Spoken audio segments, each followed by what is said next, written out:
Salam sahabat motivasi Rohani, bergabung lagi bersama kami channel Motivasi Rohani yang akan memberikan kalian kita semua wawasan mengenai iman kekristenan. Selamat menyaksikan.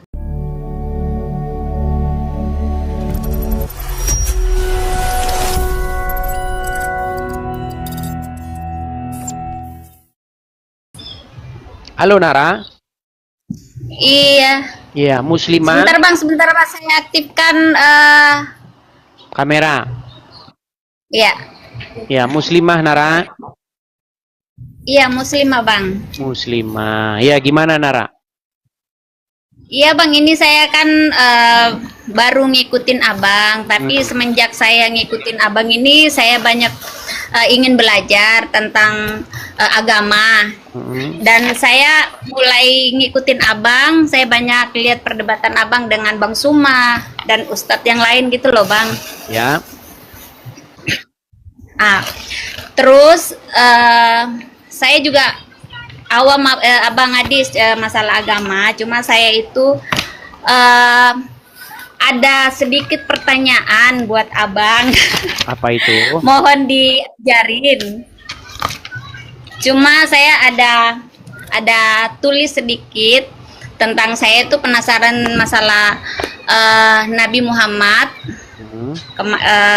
Yang setidaknya tadi baru saya nonton abang masalah Nabi Muhammad itu dicoret dari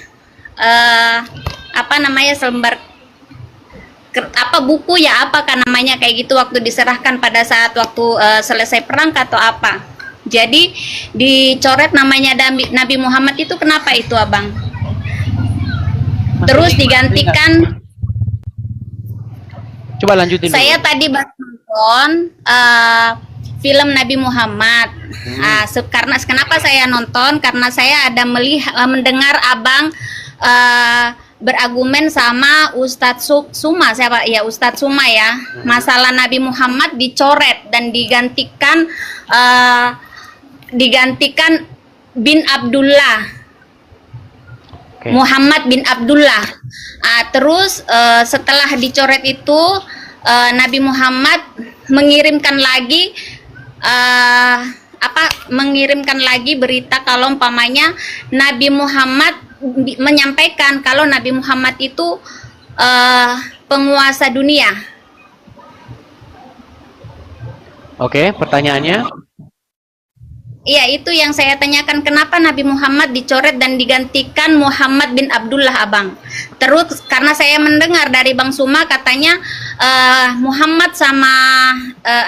Muhammad bin Abdullah itu sama dengan Muhammad. Ternyata saya nonton itu ternyata berbeda, dan di ini sama Suhail bin Amar.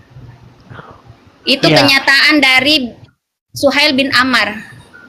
Ya, baik ya. Jadi hadis-hadis semacam itu ya, riwayat-riwayat semacam itu, kalau kita bahas, itu ujung-ujungnya sesama muslim sendiri itu saling mengatakan bahwa itu tidak sahih lah dan lain sebagainya. Jadi begini Kak Nara ya, begini. Ketika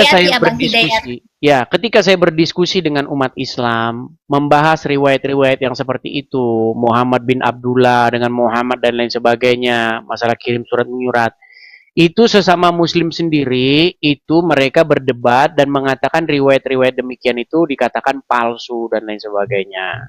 Makanya sekarang pokok bahasan saya dengan orang Islam itu biar tidak menimbulkan perdebatan, langsung ke Quran saja.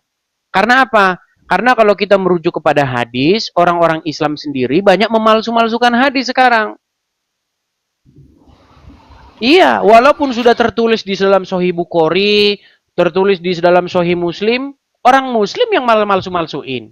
Makanya sekarang kita ke Quran saja, biar kita tidak berdebat lagi soal itu palsu atau tidak. Coba kalau ada dalam Al-Quran, apakah Muslim berani mengatakan itu palsu? Kan tidak. Tapi kalau dalam hadis, umat Muslim zaman sekarang sudah malsu-malsukan. Dengan gampangnya mengatakan itu palsu. Gimana kalau kita bahas di dalam Al-Quran saja? Ya, abang, saya kan awam tentang saya Muslim, tapi saya nggak terlalu bisa baca Al-Quran. Kenapa saya ingin belajar sama Bang Adis TV karena saya tahu di sini Bang Adis TV kan juga awalnya Muslim ya. Makanya saya itu mendengar kayak macam kemarin ini, jujur Bang, berapa hari ini setelah saya tahu namanya Bang Adis itu, oh Bang Adis begini, itu saya ikutin terus Bang Adis sampai saya itu tidur itu sampai saya dengar perdebatan Bang Adis kemarin dulu ya, kemarin saya dengar, saya nonton YouTube. Saya dengar terus Bang Adis itu berdebat sama Bang Suma. Jadi percakapan Bang Adis ini jujur ya, saya seorang Muslim, saya tidak masuk logika dengan percakapan Bang Suma dengan Bang Adis. Justru Bang Adis itu saya dengar, saya ikutin terus. Ini sumpah demi Allah Bang, saya ngikutin terus Bang Adis karena di otak saya itu logikanya masuk. Sedangkan gitu yang Bang, dikatakan, jadi saya selalu cari dan saya catat apa yang saya nonton tentang masalah Tuhan Kristus, terus saya nonton tentang masalah Bang Adis gitu, apa namanya, pengucapannya Bang Adis itu dalam logika saya masuk gitu, makanya saya nonton terus, bahkan saya tadi nyari Bang, gimana caranya saya bisa bertanya sama Bang Adis ya masalah itu tentang kayak Abang, aku baru tahu Abang, aku taunya Aisyah itu dinikahi sama Muhammad itu umur 13 tahun, bahkan adik saya juga mengatakan seperti itu. Nanti saya dengar dari Bang Adis kalau Aisyah itu dinikahi Nabi Muhammad itu nanti umur 6 tahun.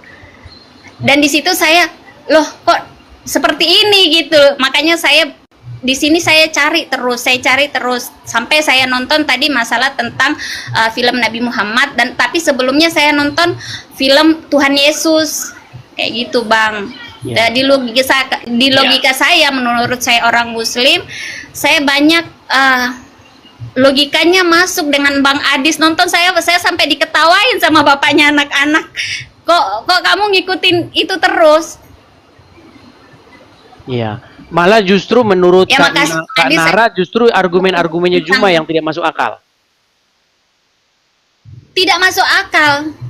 Banyak yang tidak masuk akal dan dia cuma bahasanya terlalu tinggi, terlalu lantang, terlalu dia merasa dirinya aja yang, oh saya hebat nih, saya bisa, saya pintar gitu. Tapi saya di logika saya tidak masuk Abang. Tapi gini Bu, banyak yang komen katanya, alah ini settingan katanya, ibu ini bukan Muslim. Gimana kalau kita coba, jangan-jangan ibu ini jangan-jangan bukan Muslim. Gini Abang, saya boleh, ini yang kenapa saya berapa hari ini tidak sholat Abang. Di tahiyat akhir kan, at-tahiyatul mubarakatuh salawatu thayyibatulillah, assalamu alaika ayyuhan nabiyyu warahmatullahi wabarakatuh, assalamu alaina wa ala ibadillahi salihin, asyhadu la ilaha illallah wa asyhadu anna muhammadar rasulullah, Allahumma salli ala Muhammad wa ala ali Muhammad kama sholata ala Ibrahim wa ala ali Ibrahim. Kenapa? Ini yang saya pertanyakan lagi Abang, kenapa Nabi Muhammad diduluankan baru Nabi Ibrahim? Setahu saya Nabi Ibrahim itu adalah Nabi pertama dan Nabi akhir itu adalah Nabi Muhammad.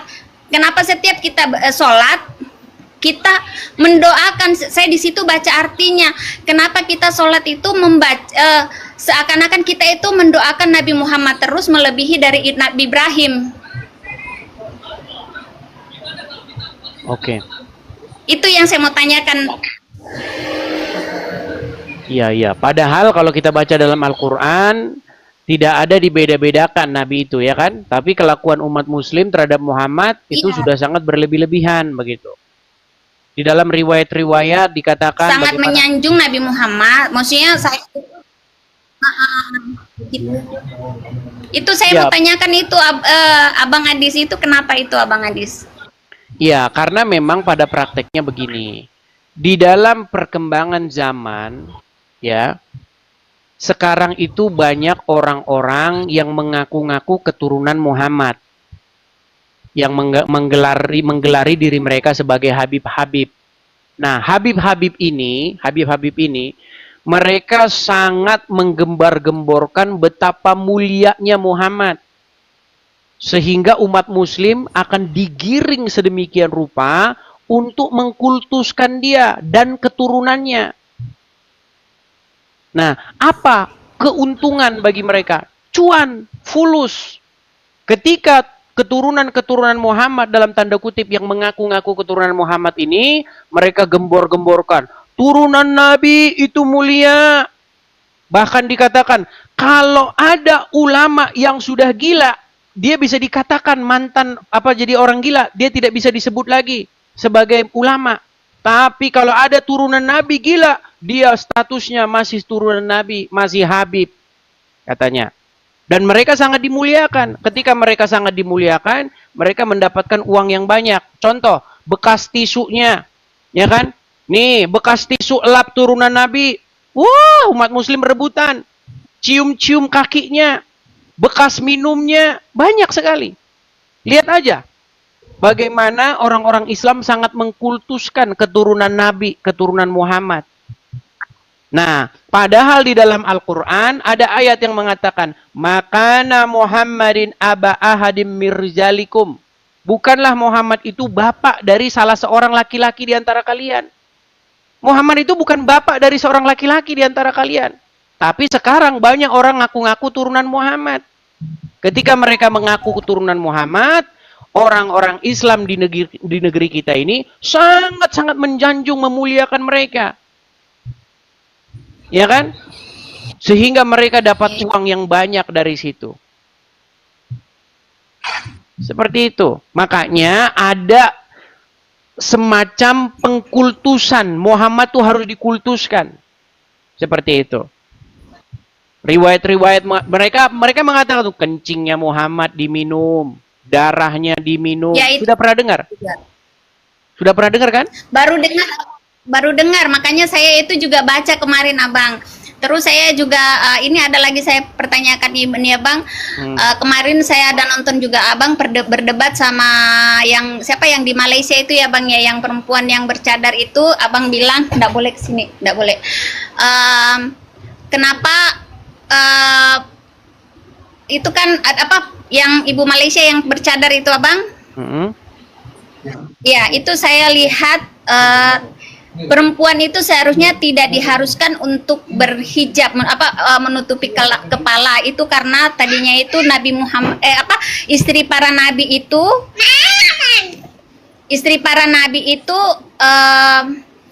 supaya ketahuan yang mana istri, yang mana bukan, karena hampir semua faktor tubuhnya itu hampir sama, jadi diusulkanlah sama nabi untuk menutup kepala, Bu. Jadi tidak diharuskan untuk berhijab.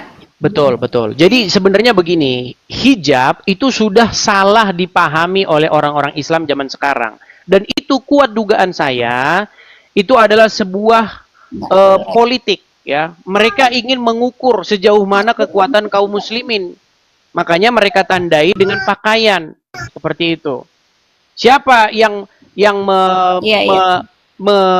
memproklamirkan supaya gerakan-gerakan berhijab ini? Namanya Hasan Albani, itu dari Mesir, gerakan dari Mesir.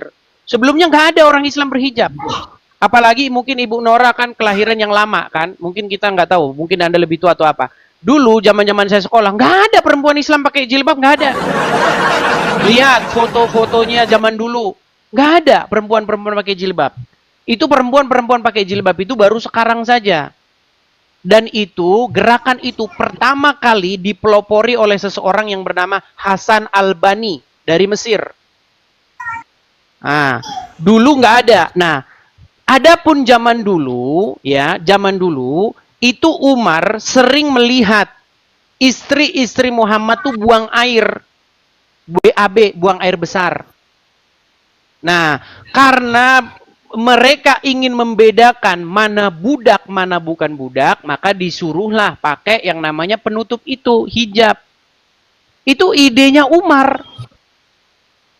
Makanya ada seseorang muslim, cendekiawan muslim, namanya itu adalah Profesor Dr. Sumanto Al-Qurtubi. Nah, Profesor Dr. Sumanto Al-Qurtubi, kalau tidak salah ya namanya, saya agak sedikit lupa. Dia pernah menulis sebuah buku, namanya itu Lubang Hitam Agama. Di dalam buku itu, ada sebuah ayat, ada sebuah paragraf di mana dia membahas Umar bin Khattab dan Muhammad bersekongkol mengarang ayat Al-Quran. Ayatnya tentang itu, tentang bagaimana Umar memberikan ide kepada Muhammad. Wahai Muhammad, bagaimana kalau istri-istrimu ini dipakaikan hijab? Lalu Muhammad setuju. Ya. Akhirnya turunlah ayat. Sudah dipelajari? Saya baru sekilas baca kemarin Abang, makanya saya kan itu semenjak Abang berdebat itu saya baca sedikit. Saya belum sempat karena saya sempat kemarin kan nonton itu tentang Nabi Yesus, terus tentang Nabi Muhammad tadi saya nonton, tentang perdebatan Abang kemarin saya nonton sampai jam 4 itu karena seru ya berdebat di dalam room itu. Jadi saya pikir kan Abang Adi sama ibu-ibu ya berdebat sama Bang Suma, terus Bang Suma sama rekannya. Jadi saya nonton, kok saya logikanya kok saya tidak masuk dengan Bang Suma, tapi saya logikanya lebih masuk ke Bang Adis. Jadi saya pelajarin di situ terus. Makanya saya ini Abang nulis banyak tentang masalah Nabi Muhammad, dan di sini saya juga belajar masalah tentang Tuhan Yesus gitu, Abang. Ya, ini salah satu contoh ya. Itu aja sih Abang saya.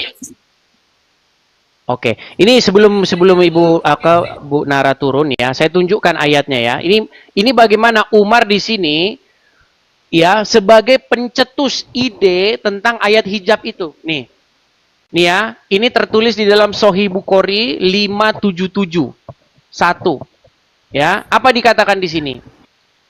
Umar bin Khattab, karena kalau nomor hadisnya itu memang ganti-ganti ya, tergantung siapa yang nerbitin. Ya. Tapi intinya begini, dikatakan di sini.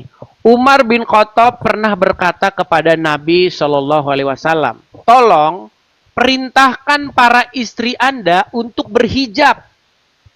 Aisyah melanjutkan, namun beliau tidak melakukannya.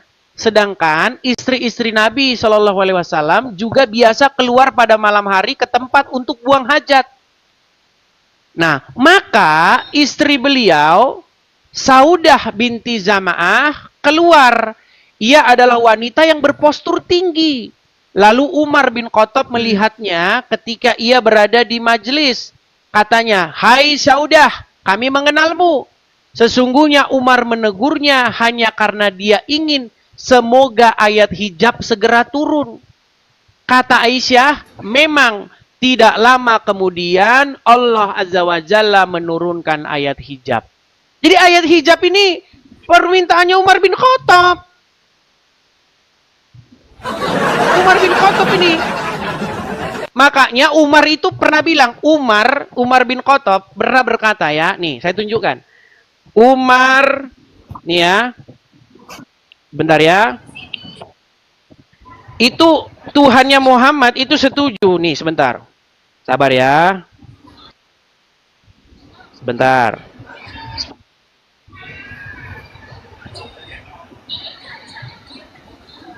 Kita tampilkan ya. Bagaimana Allah itu akhirnya setuju dengan Umar. Karena Umar mengatakan bahwa nih sebentar ya. Saya tampilkan saja di layar nih. Saya tampilkan. Saya ada kok ayatnya, saya tampilkan di layar. Sebentar. Nih ya. Sabar.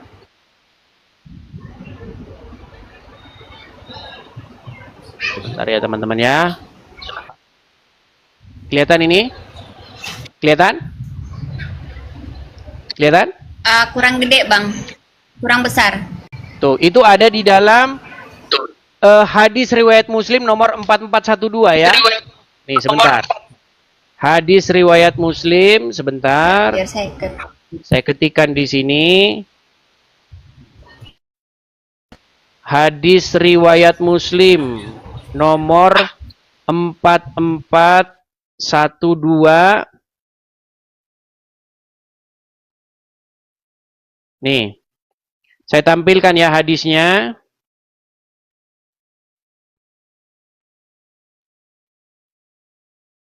Waduh, terpental Ibu tadi. Terpental. Nah, ini teman-teman ya, kelihatan ya.